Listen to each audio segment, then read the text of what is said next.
আসসালামু আলাইকুম। একটা মানুষ যখন উপলব্ধি করে আপনার জীবনে ওই মানুষটা থাকা অথবা না থাকাতে আপনার জীবনে কোনো প্রভাবই পড়ে না, তখন না মানুষটা আস্তে আস্তে নিজেকে গুটিয়ে নেয়। ধীরে ধীরে সবকিছু থেকে বিচ্ছিন্ন হয়ে যায়। ঠিক যেরকম সুতো ছাড়া ঘুড়ির মতো। তার গন্তব্য কোথায় সে নিজেও বলতে পারে না। এই সময়টা মানুষটা নিয়ন্ত্রণ হারিয়ে ফেলে। হাওয়া যেদিকে বয়ে চলে যায় ঠিক মানুষটাও ওই দিকেই চলে যায়। এই মুহূর্তটা এমন একটা মুহূর্ত যখন যেকোনো মানুষ চাইলেই তাকে ছিন্ন শেষ অস্তিত্বটুকুও নিঃশেষ করে ফেলতে পারে। ঠিক ওই সময়টাতে না মানুষ নিজেদেরকে একটা বিচ্ছিন্ন দ্বীপে বন্দি করে ফেলে এবং সেই দ্বীপে সকলের প্রবেশ নিষেধ লিখে দেয়। সে প্রবেশদ্বারে বড় করে লিখে রাখে কোনো মানুষের প্রবেশ নিষিদ্ধ। জনমানুষের কোলাহল থেকে সে নিজেকে সম্পূর্ণ একলা করে তৈরি করে, যেখানে সে সকালের সূর্যোদয় বা সূর্যাস্ত, রোদ ঝলমল দিন, কুলের সুবাস এগুলো থেকে নিজেকে পুরোপুরি একলা বানিয়ে ফেলে। কি হয় জানেন ওই মানুষটার সাথে? সে আস্তে আস্তে একাকিত্ব থাকতে থাকতে হাসতে ভুলে যায়। তার স্বল্প কথাগুলো কমতে কমতে একসময় শুধুমাত্র দীর্ঘশ্বাসে পরিণত হয়। ফ্যালফ্যাল করে তাকিয়ে থাকা একরাশ অব্যক্ত কথার আড়ালে বহুত কথা জমা পড়ে যায়। সে নিজেও বুঝতে চায় যে এই কথা কি কথা, কিন্তু তার মন তো শেষ হয়ে গিয়েছে। সেই কথাগুলোকে বুঝতেই পারে না।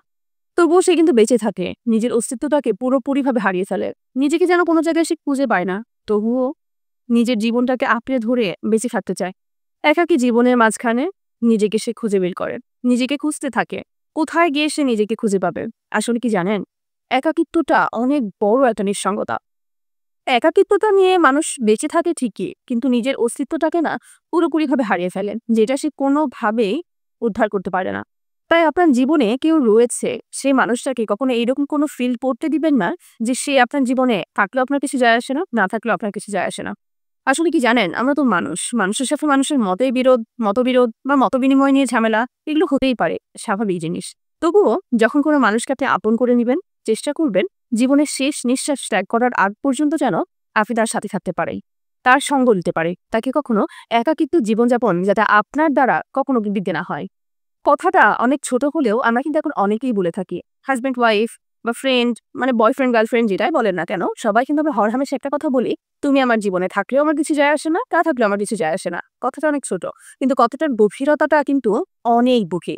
তাই এরকম ধরনের কথা কখনো মানুষকে বলবেন না। কারণ মানুষটা না তখন অস্তিত্বহীনতায় ভুগে। সে বুঝতে পারে না সে আসলে কি করছে আপনার জীবনে। আপনার জীবনে কি তার থাকা উচিত নাকি চলে যাওয়া উচিত?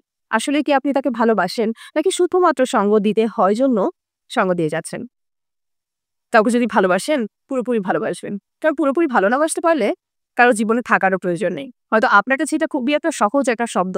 ভালো লাগছে না? চলে যেতে পারো। কিন্তু সবাই তো এটা পারে না। একটাবার কোনো মানুষের সাথে নিজের জীবনটাকে জড়িয়ে ফেললে কেউ কিন্তু সহজে তাকে ছেড়ে দূরে কোথাও চলে যেতে পারে না।